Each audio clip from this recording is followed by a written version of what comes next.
estudiantes de la carrera de Psicología Clínica de la Universidad de Indoamérica y le damos la con más cordial bienvenida a esta entrevista académica al profesional de la salud Brandon Andrés Guevara Duque, que en esta noche nos ayudará a desarrollar como parte de la asignatura de bioética la actividad enfocada a reflexionar sobre la importancia de la ética en la práctica clínica y analizar los principales riesgos de vulneración en la salud mental, tanto del paciente como del profesional. Para ello, contamos con la valiosa participación de nuestro profesional, quien participará con su experiencia y conocimiento sobre los temas como la confidencialidad, el consentimiento informado, los dilemas éticos que surgen en la práctica clínica y el papel que desempeñan los comités de ética en la toma de decisiones. Agradecemos profundamente al profesional entrevistado por aceptar esta invitación y dedicar parte de su tiempo y conocimiento a contribuir con este ejercicio académico. Estamos seguros de que sus aportes enriquecerán nuestra comprensión sobre la importancia de actuar con responsabilidad, respeto y compromiso ético en el ejercicio de nuestra salud mental. Sin más preámbulos, damos inicio a nuestra entrevista. Buenas noches, Andrés. Me gustaría preguntarle con una pregunta fundamental. ¿Qué significa para usted la ética en la práctica clínica diaria? Chicos, ¿cómo están? Muy buenas noches. Alex, bueno, te responderé, ¿no?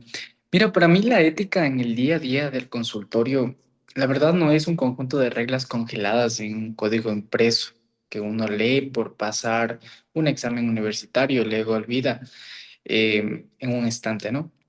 La verdad es una columna vertebral de cada mirada, de cada silencio y de cada palabra que decidió pronunciar o callar frente a una persona que ha venido a vaciar su sufrimiento ante mí. ¿Ok? La práctica diaria, la ética significa entender desde las entrañas la tremenda asimetría y el poder que existe en la relación terapéutica. El paciente llega a mi consultorio, ¿no? En una posición de vulnerabilidad radical, ¿no? Viene con el corazón roto, con la mente confundida, cargando traumas, culpas, vergüenzas y sobre todo secretos que jamás a nadie le va a a nadie le va a confesar, ¿ok? A ninguna otra alma en este mundo. Es por eso que en este escenario la ética y el compromiso absoluto no es usar jamás este poder en mi propio beneficio, ni para alimentar mi ego, ni para imponer mi versión personal de la vida, ni mucho menos para manipular la necesidad de afecto o guía a esa persona manifestada. Esto significa que, que un ejercicio constante de honestidad conmigo mismo es una especie de autovigilancia que permanentemente en mis propios motivaciones subconscientes, cada vez que decido hacer una pregunta. Ejemplo, podemos proponer una tarea o confrontar una tradición del paciente. Debo interrogarme con una fracción de segundo. ¿Estoy haciendo esto por técnicamente ayuda a la curación a esta persona? ¿O la hago porque quiero demostrar mi inteligencia, cómo yo soy, o por el tema que toca de mis propias fibras personales? Sí, o quiero calmar mi propia ansiedad. ¿Me entiendes? La ética clínica diaria es el fondo del arte de construir un espacio lo suficientemente limpio, seguro y totalmente transparente, ¿ok? Porque para el otro puede nacer su propia verdad, asumiendo la responsabilidad de su vida, sin que mi sombra se interponga entre su camino y el mío, obviamente, ¿no? Y esto debemos nosotros, que debemos hacer que él sepa que lo que pasa ahí dentro tiene un impacto real, es decir, el destino de un ser humano, y trata ese espacio con el mismo respeto y con el mismo, como quien dice, como un cirujano maneja un bisturí cerca del corazón. Así de despacito tenemos que tratar a esa persona, mi querido Alex. ¿Y cómo maneja los casos en los que la confidencialidad entra en conflicto con la seguridad del paciente? Mm, Mira, en ese sin duda uno de los momentos más, es uno de los momentos que yo tengo más tensos, dolorosos y créeme, críticos que nos toca afrontar como profesionales, mi querido Alex. La confidencialidad es el cimiento de todo lo que construimos, ¿no? Si el paciente duda en un solo segundo de sus palabras, están a salvo conmigo. Es decir, que el espacio se distribuye y la terapia se vuelve una farsa. Sin embargo, nosotros tenemos que tener muy en claro que la confidencialidad no es un valor absoluto de este por encima de la vida misma. La verdad, mi límite está marcado por el tiempo, por el riesgo real que emite y la verdad grave de que produzca un daño irreparable en su conciencia o en esa persona, ¿no? Ya sea porque la persona tiene, perdón, tiene la firme intención de quitarse la vida, sea de concreto para lograrlo, agredir gravemente a un tercero, ¿ok? O porque tal vez directo de que se está dañando de una forma continua a un menor o a alguien indefenso, ¿ok? La verdad, mira, yo cuando me veo obligado a dar el paso de romper el secreto profesional para proteger la vida, mi estrategia técnica y humana es la transparencia, ¿ok? Totalmente cara a cara, tal y como tú y yo estamos. Pero al menos que mi propia seguridad física esté en el peligro inmediato, jamás actúo a las espaldas del paciente. Jamás debemos actuar, obviamente, a las espaldas de un paciente. No hago llamadas secretas, no me transformo en un delator, ni actúo de una manera policial, porque obviamente eso les pone un poco más que se guardan las cosas a los pacientes, ¿no? Y la verdad, yo me siento con la persona. Lo que yo hago, me siento con la persona totalmente a los ojos y desde el más profundo respeto y la compasión le comunico mi decisión y le digo algo como ejemplo. Lo que estás permitiendo supera lo que este consultorio puede contener y proteger por sí solo, porque me importas. Y mi deber principal es que sigas con la vida. La verdad, no puedo guardar esto como un secreto, que ponga en peligro tu existencia, y la verdad necesitamos una gran ayuda. Oye,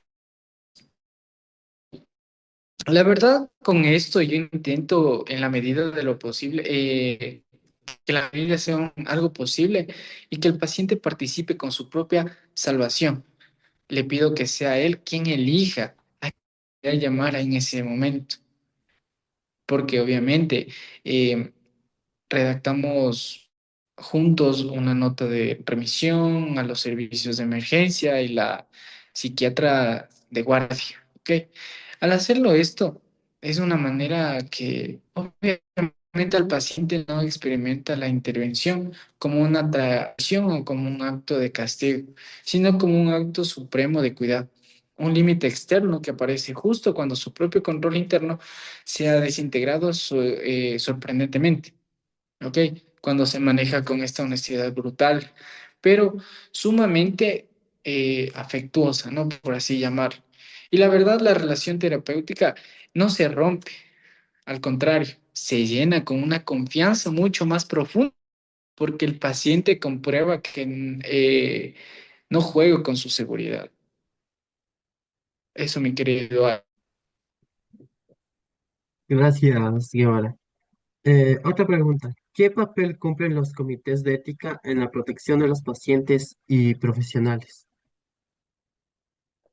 Wow.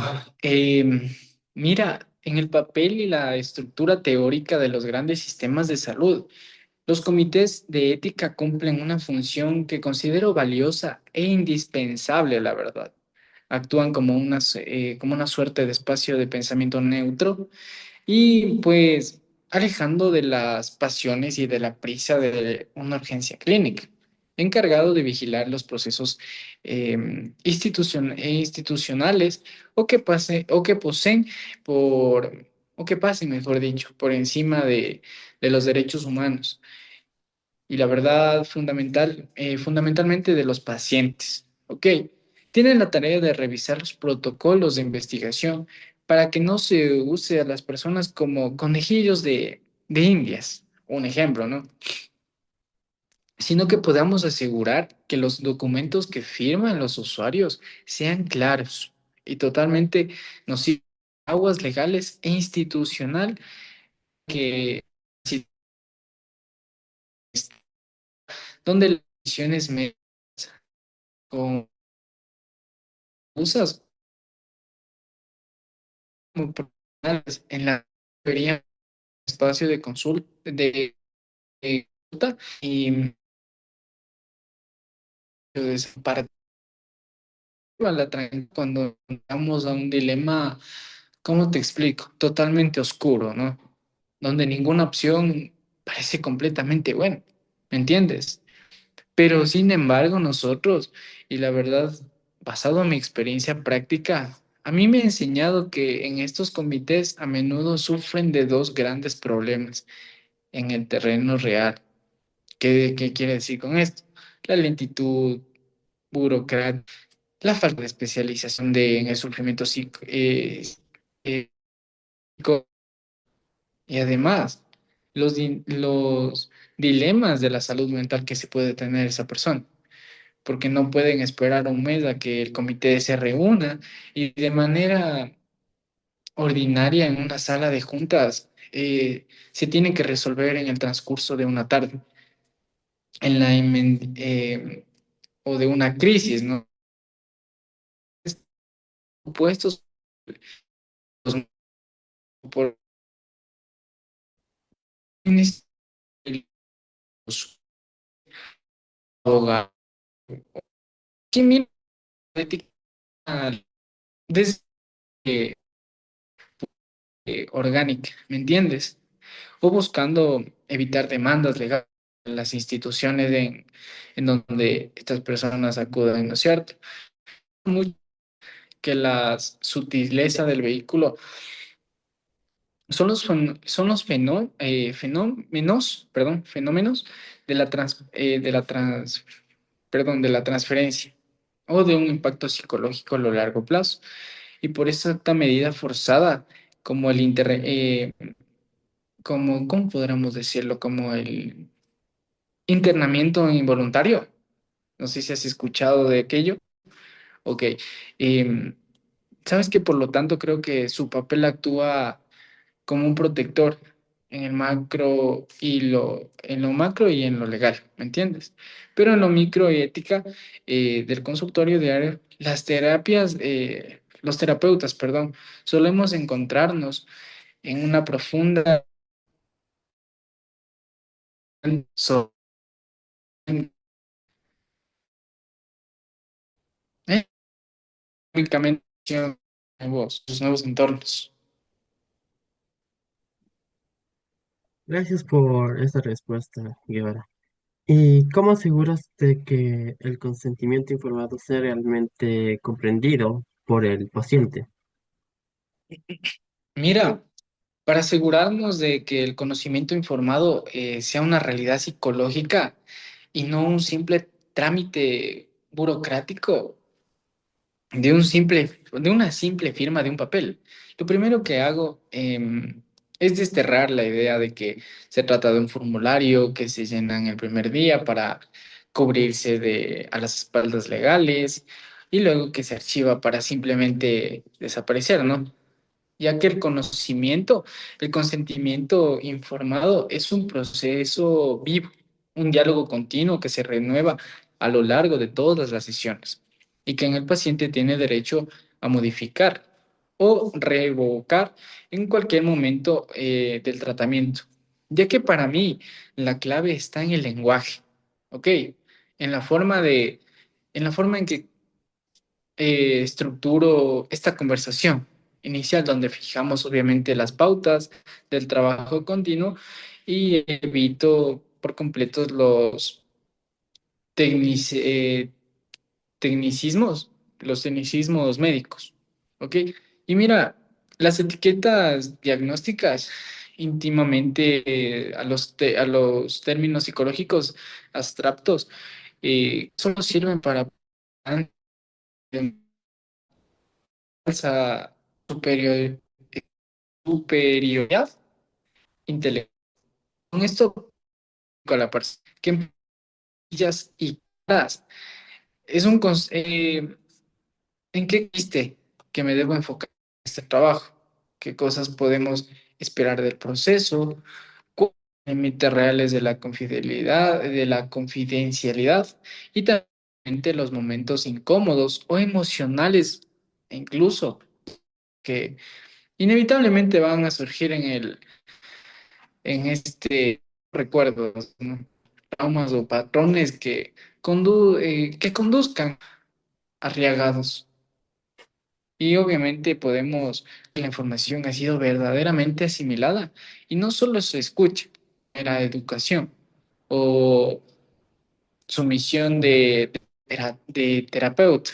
Utilizo esta técnica muy simple, sumamente efectiva, mi querido Alex. ¿Sabes por qué? Porque yo le pido al paciente que él me explique con sus propias palabras qué es lo que acaba de entender, hemos hablado, lo que le digo, o incluso le puedo decir algo como para asegurarse de que me haya explicado bien, de que nos ha dado palabras enredadas, podría tal vez contarme de qué idea te queda, cómo nos vamos a trabajar de hoy en adelante, cuáles son tus derechos y qué pasa si algún día decides en ya no volver. Obviamente, vas a ver cómo esa persona traduce la información a su propio lenguaje y su realidad personal. Se permite corregir malentendidos, aclarar falsas expectativas de curaciones mágicas o rápidas, como lo llaman hoy en día, ¿no? Y podemos nosotros garantizar que cuando decida iniciar este proceso, lo haga desde una libertad real, consiste y corresponde a su propia salud mental, mi querido Alex. Interesante respuesta. ¿Qué límites éticos consideráis esenciales en la relación con sus pacientes? Mira, yo considero que mi límite ético fundamental, absoluto e innegociable es mantener el encuadre terapéutico completamente limpio, sí, completamente limpio, ya que de cualquier otro tipo de relación que no sea la terapéutica y paciente, puede significar la prohibición total de que, ¿cómo te explico? De que clínica, vamos, relaciones es múltiples. ¿Por qué? Porque bajo ninguna circunstancia atienden consulta amigos, familiares, conocidos cercanos, socios comerciales o personas con las que comparto espacios sociales o incluso laborales, fuera de este entorno profesional, ya que podemos nosotros cruzar esta frontera que distribuye la neutralidad, ¿ok? La neutralidad y que esta es necesaria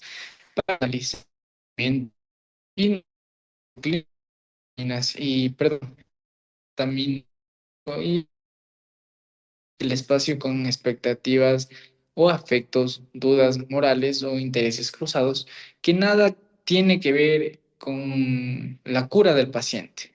Ok, nosotros asimismo podemos decir y considero esencialmente el límite de tiempo. Nunca se olviden de un límite de tiempo, ya que el espacio y la estructura financiera, las consultas tienen un precio acordado que se debe respetar. ¿Me entiendes? Un horario fijo, una duración establecida y sobre todo nosotros tenemos que desarrollarnos exclusivamente dentro del entorno profesional, de un consultorio o de la plataforma oficial. ¿A qué me refiero con esto? Romper esto por extendiendo de- por pura por aplicado de la noche, por asuntos que no son emergencias reales. por aceptar citas en sitio que no parezca. Eso es el inicio de un pendiente resbaladizo, ¿ok? Porque se desorganiza la mente del paciente y confunde el espacio clínico con una noción de amistad, o que en algunas ocasiones puede llegar a ser una relación de noviazgo. ¿Y sabes por qué? Porque el otro límite crucial, quizás en el más sagrado, es el afectivo corporal. El consultorio es el lugar que de alta intención emocionalmente, donde el paciente, debido a su propia historia de carencias, puede él proyectar en el perdón, en el discúlpame, por favor. Mira, él puede proyectar que en el terapeuta sus necesidades de amor, protección, validación, o ya que el límite ético no es usar jamás esta corriente efectiva para beneficio personal, sino un efecto afectivo sexual. Porque el contacto que hay, que vaya más allá de un social total, virtuoso, debe ser analizado. ¿Por qué? Porque la fisioterapia debe ser refugio donde el paciente aprenda, perdón, aprenda tal vez por vez en su vida que le va a hablar y que la gente, nadie intente tocar su cuerpo, usar su dinero o aprovechar su amor para satisfacer carencias o vacíos de lo profesional. Es decir, que en el día del terapeuta tienes que romper esta distancia, tienes que dejar de ser un profesional de la salud y obviamente se convierte en un abusador de la confianza pública.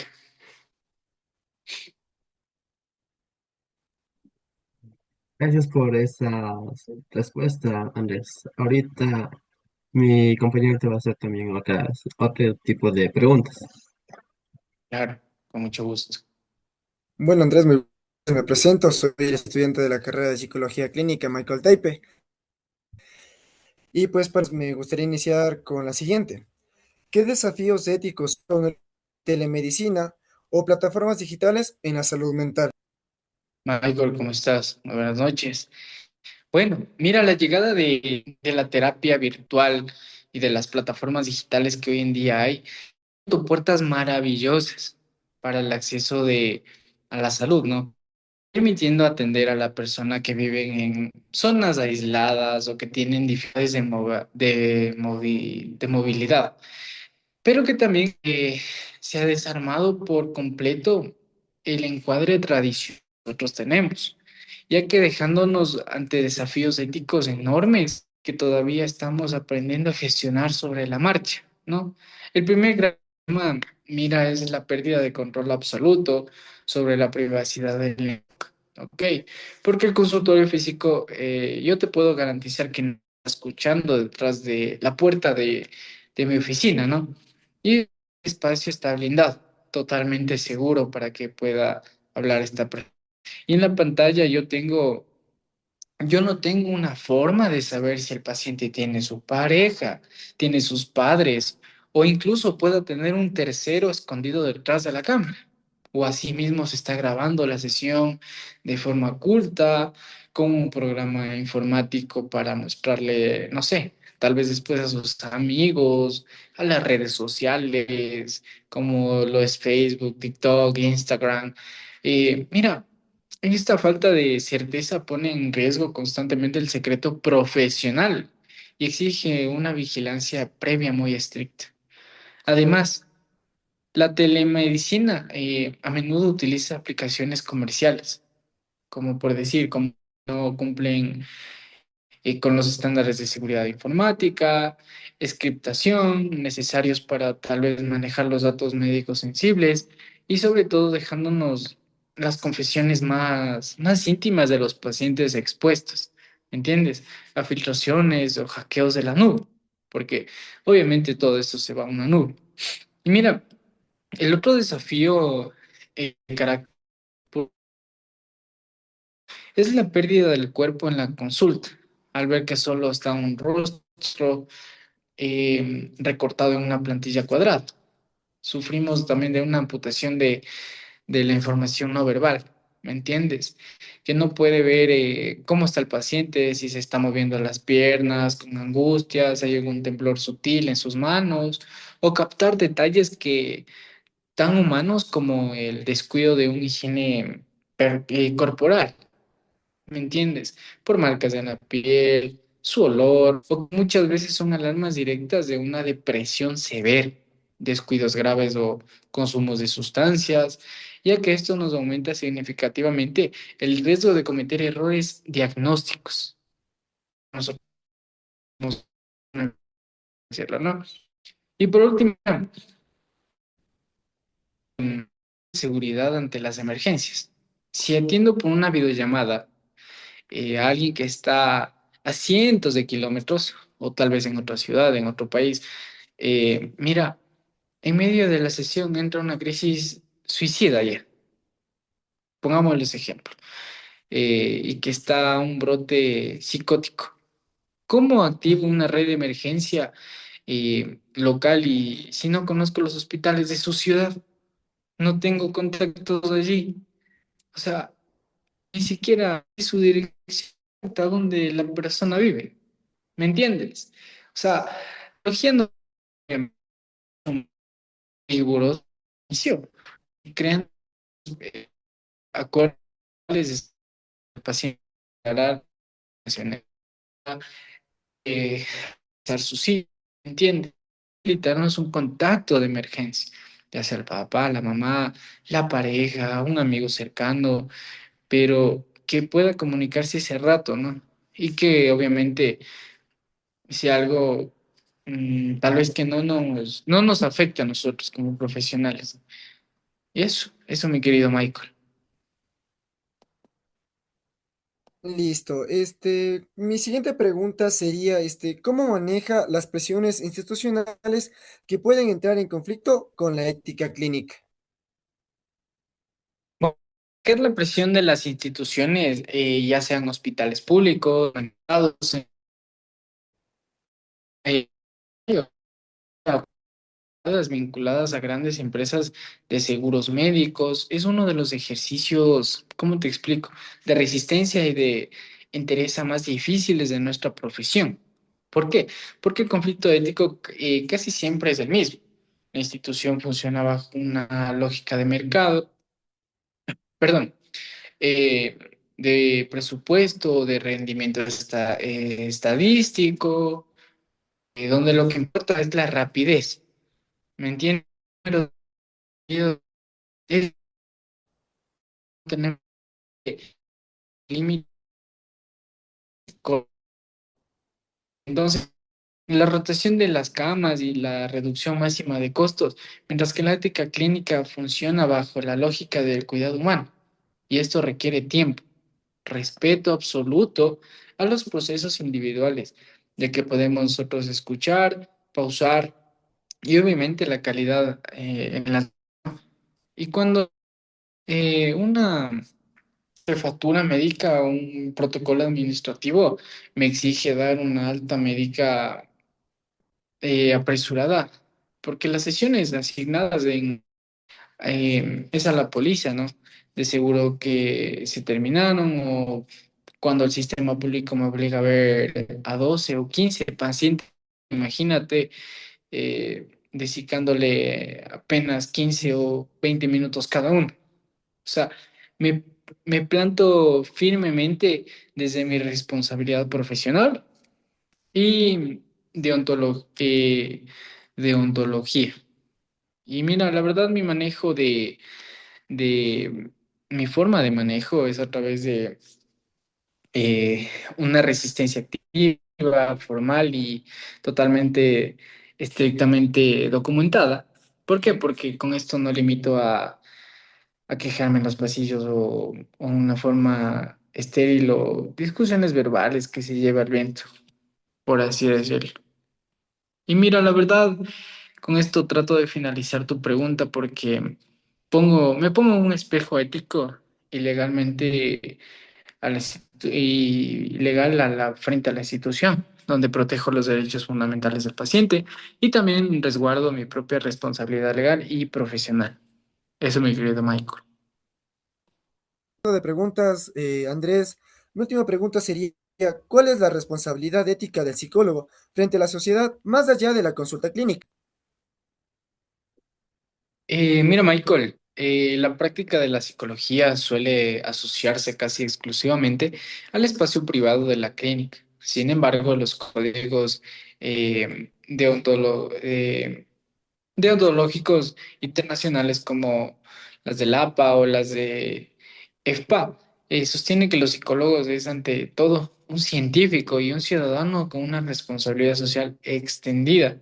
Y dado que la psicología posee las herramientas para que nosotros podamos entender, predecir y modificar los comportamientos humanos, y al uso de este conocimiento conlleva un compromiso ético con el bienestar colectivo y la justicia social, ya que esta responsabilidad macrosocial se articula a través de las siguientes dimensiones analíticas, ¿me entiendes? Por así llamarlo, psicoeducación crítica y desmontaje del estigma social, ya que la sociedad compete, sigue, ¿cómo te explico? Sigue alvarando eh, prejuicios profundos con el respecto y las condiciones de la salud mental, ya que la neurodivergencia y el sufrimiento, y el sufrimiento psíquico ya tiene una obligación ética de democraticar el conocimiento científico y traduciendo en complejos completos al lenguaje accesible por, por más allá de las clínicas, ¿no? Ya que esto implica participar activamente en medios de comunicación, foros comunicativos y sobre todo en entornos educativos, donde más nos llama la atención. Y la verdad, mira, el imperio ético no solo se trata de hacer marketing profesional, sino de combatir la desinformación que perpetúa la descripción, al desmintizar los trastornos mentales al psicólogo, reduce la barrera del autoestigma, no sé si has escuchado, y permitiéndonos esto que las personas reconozcan su sufrimiento y busquen ayuda de manera temprana, lo que impacta diariamente que los índices de la salud pública mejoren, ¿no? Por así decirlo.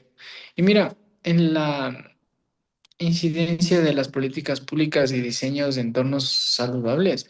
El comportamiento humano está indisolublemente ligado al entorno socioeconómico y político, ya que por ello el psicólogo no puede permanecer neutral o pasivo ante realidades estructurales como la pobreza, la violencia de género y sobre todo el racismo o la exclusividad social, ya que este rol ético, el profesional debe siempre actuar como asesor, consultor o diseñador de políticas públicas, ¿no? Ya que su responsabilidad radica en aportar evidencia empírica para que las leyes e instituciones respeten la dignidad humana y promuevan el desarrollo psicológico saludable.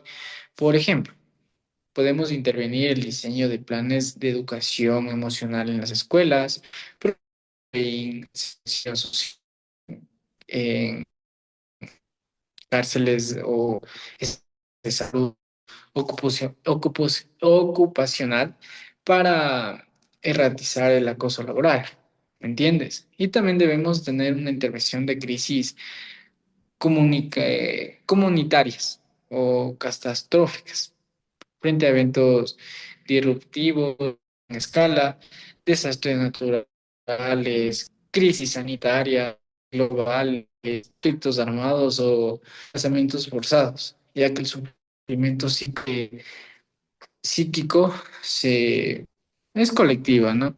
Y mira, en el rol ético, responsabilidad del psicólogo es aquí donde, por así llamarlo, una comunitaria. abandonar el enfoque individualista y desplegar, perdón, y desplegar modelos de primeros auxilios psicológicos, ¿ok? Y esto intervenciones grupales orientadas a la resistencia colectiva y la descomposición del tejido social.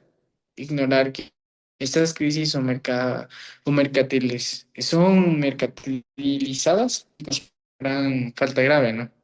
Y mira, ya para finalizar tu pregunta, el psicólogo tiene el deber de vigilar y regular el uso de estas herramientas. Esto implica no avalar aplicaciones de terapia automatizada que obviamente generen una validad científica, no difundir diagnósticos a la ligera en las redes sociales y sobre todo debemos de proteger la privacidad de los datos en los entornos virtuales. La ética, ya que esta ética nos exige un filtro crítico frente al ser mercado digital de lo vulnerable ante la humanidad, ¿no?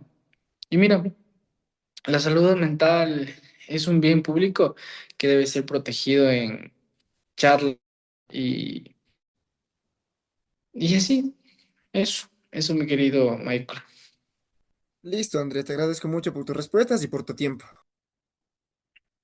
de nada. Bueno, Andrés, para finalizar con la ronda de preguntas, yo te tengo una última pregunta que sería, ¿qué estrategias éticas tú nos recomiendas para proteger la salud mental de los propios profesionales? Bueno, mira, el principio biónico sería lo primero, no hacerse daño, ya que esto no solo aplica las acciones directas sobre el paciente, ¿no? Sino que también engloba las condiciones en las que el profesional se encuentra en el momento de atender, ya que la psicología es una profesión de alto riesgo psicotraumatológico, ¿ok? Ya que la exposición diaria a los relatos de abuso, pérdidas, violencia intrafamiliar, violencia, indisfunción puede generar un burnout, por así decirlo, un desgaste profesional, lo que nosotros lo llamamos. Entonces, esto fatiga por compasión eh, o por traumatización secundaria, ya que un psicólogo con sus facultades emocionales o cognitivas alteradas no puede garantizar los objetivos y la empatía del juicio clínico necesario. Porque, por ende, nosotros debemos tener un autocuidado y no es un lujo ni una opción personal, es un requisito deontológico de Indonesia, Indonesia profesional. Y para esto podemos obviamente tener el imperativo de la supervisión clínica y la intervención, ya que la práctica aísla del psicólogo es un factor de riesgo crítico. La supervisión por parte de un colega con mayor experiencia nosotros o con la participación en grupos de intervención, de comités de pares o en una de las mayores salvaguardias éticas. Ok, mira, también podemos hablar acerca de eh, psicoterapia profesional continua, que esto existe el mito del psicólogo, que podemos poseer el conocimiento teórico, ya que está inmunizado contra el sufrimiento o los trastornos mentales que diario nosotros escuchamos, ya que la ética nos exige derivar de estos sesgos de superioridad, por así llamarlo. Mira, también podemos hablar acerca de la delimitación de competencias y el deber de elevación, ya que este es un código ético que prohíbe texta, textablemente atender casos por los cuales no se puede tener la información, el, el entretenimiento o la madurez personal necesaria. ya que esto podemos aceptar que los pacientes por presiones económicas o por el ego profesional, cuando se domina la problemática, genera altos niveles de ansiedad, frustración y desmo- desmoralización en la terapia, por así llamarlo.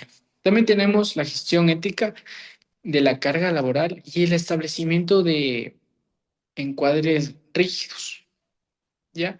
Hablando de esto, es un sobretrabajo que es jurídico clínico, ¿ok? Que el agotamiento también nos es crónico, reduce la capacidad de escuchar activamente y obviamente altera las funciones ejecutivas del cerebro del terapeuta, ¿ok? Por decir, es un deber ético que nosotros debemos establecer en un cuadre claro y límite saludable, que debemos fijar un número máximo de consultas diarias que nosotros queramos hacer, establecer horarios estrictos para responder mensajes y resumar el contacto fuera de las sesiones, salvo a protocolos de las crisis explícitamente pactados. ¿Ok? Y mira, el psicólogo debe aprender a gestionar su agenda, no solamente tener citas, citas, citas, sino que nosotros también debemos tener agendas donde nosotros tengamos un límite y no y que nuestra capacidad real sea ofrecer una atención de calidad y no una atención ya totalmente desgastada, ¿no? Por así llamarlo. Y mira, por último, vamos a hablar acerca de la desconexión digital. eh, o de lo cultivo de la mismidad y el balance virtual. ¿Ok? Que para esto podemos sostener la empatía a lo largo de los años, ya que el psicólogo, mira, necesita espacios donde la mente descanse por completo de la actividad analítica y terapéutica.